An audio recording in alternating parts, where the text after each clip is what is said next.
pour savoir si le boycott est respecté et si oui, quelles seront les conséquences de ce boycott sur le processus électoral. En réalité, ce que nous voulons vous dire et qu'il faut retenir comme étant important, c'est que nous avons posé un acte politique dans un contexte donné. Nous avons appelé les populations à ne pas participer au recensement. Ça veut dire que nous ne nous associons pas à ce recensement qui est un recensement unilatéral. Il se fait unilatéralement alors que tout le processus électoral est censé être consensuel. C'est cette question qu'il faut se poser. Quelle va être la conséquence de cet acte que nous avons posé sur le processus électoral?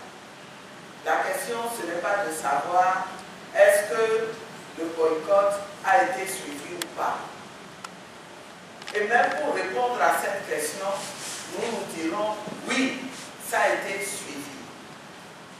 S'il y a eu affluence par la suite, eh bien, c'est parce qu'il y a eu des manœuvres pour manipuler ou bien pour faire peur aux populations.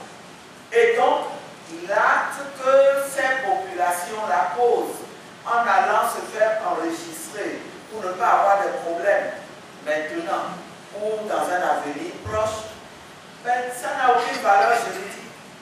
C'est un acte qui est forcé. Et nous avons relevé tous les autres points qui, Dieu merci, parce que le bon Dieu, il est togolais. Et il est avec l'immense majorité des Togolais qui veulent en finir avec ce régime dictatorial. Il faut y croire et agir, continuer à agir pour que notre lutte puisse aboutir. Donc, on s'est entêté à faire le recensement malgré l'appel au boycott et ce faisant, on a apporté la preuve qu'on a bien fait dessus. La conséquence inévitable, c'est que ce recensement ne peut être pris en compte. Je suis désolé. Je suis désolé pour M. Bawara. Je ne sais pas comment lui raisonne, mais on est en politique. Il sait très bien. Il sait très bien que l'acte que nous avons posé est un acte grave, c'est un acte délibéré. Nous avons médité, nous avons réfléchi avant de prendre la responsabilité de dire ne participez pas à ce processus et qu'il le veuille ou pas, cet acte aura des conséquences. Qu'il le veuille ou pas, je voudrais rappeler encore une fois la déclaration l'a dit.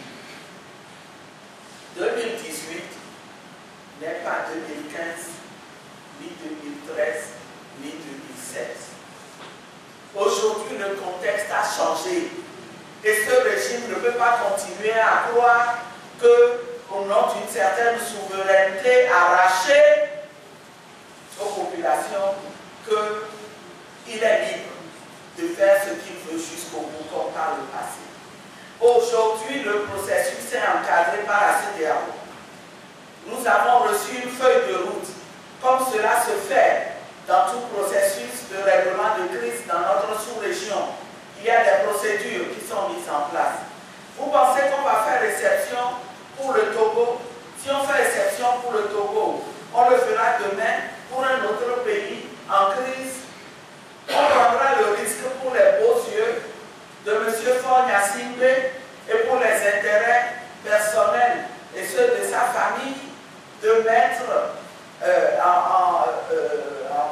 en péril la paix et la sécurité dans la sous-région si la CEDEAO faiblit, si elle montre des signes de faiblesse et qu'elle ne reste pas ferme envers ce régime qui, étant quelqu'un de mauvaise foi ne veut pas respecter la feuille de route, alors elle met la sous-région en danger. Et je suis convaincu que c'est des hommes et des femmes responsables qui dirigent cette institution. Elle saura prendre ses responsabilités.